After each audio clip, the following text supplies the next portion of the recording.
আসসালামু আলাইকুম রহমতুল্লাহ বারাকাত। একটা ব্যাপার কি জানেন, চাপা মারার একটা সীমাবদ্ধতা থাকে।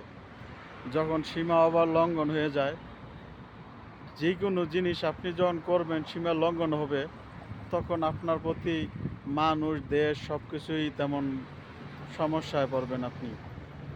কারণ বেশি বইলেন না, দেখেন আমাদের মমতাজ আপা অনেক বলতে বলতে সে কারেন্ট, কোনো সময় কারেন্ট বিক্রি করতো, কোনো সময় সংসদের মতো জায়গায় বইসা কি গান বলতো বলেন তো। সংসদের মতো এত একটা পবিত্র জায়গায় সে বইসা বইসা বিভিন্ন জাতের গান বলতো, এটা কোনো কথা? আমাদের দেশের এটাও সবচেয়ে পবিত্র স্থান। আমরা এমন কোনো মানুষ যায় যেই কথাই বলি না কেন সবসময় সম্মান করি।